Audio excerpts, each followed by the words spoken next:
প্রিয় দর্শক আসসালামু আলাইকুম। আশা করি সকলেই ভালো আছেন। আজকে খুব গুরুত্বপূর্ণ একটা প্রোডাক্ট নিয়ে আলোচনা করব। প্রোডাক্টটা হচ্ছে ফেমিপিল।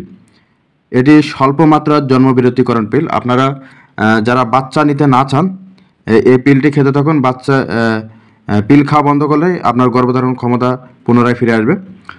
পিল খাওয়া মনস্থির করলে আপনার মাসিক যেদিন থেকে মাসিক শুরু হবে ওই রাত থেকে কিন্তু আপনার পিল খেতে হবে। এটিতে 28টি পিল থাকে। 28টি পিল মাত্র আপনার 24 টাকা 50 পয়সা কিন্তু এটার খুচরা মূল্য। আপনাদেরকে দেখাচ্ছি যে কিভাবে খাবেন। এদের লাল তীর চিহ্ন আছে, এই তীর চিহ্ন থেকে খাওয়া শুরু করবেন। এখানে 28টি পিল থাকে, এদের নির্দেশনা দেওয়া আছে। এখানে আপনারা দেখছেন যেখানে 60টি বাদামি কালারের পিল আছে। এই পিলটি খাওয়ার সময় কিন্তু আপনার মাসিক শুরু হতে পারে। যতদিন বাচ্চা না নিতে চান আপনাদেরকে খাওয়া চালিয়ে যেতে হবে। তো ধন্যবাদ। ভিডিওটি ভালো লাগবে এবং পরবর্তী প্রতিবেদন পেতে চ্যানেলটিকে সাবস্ক্রাইব করে পাশে থাকবেন।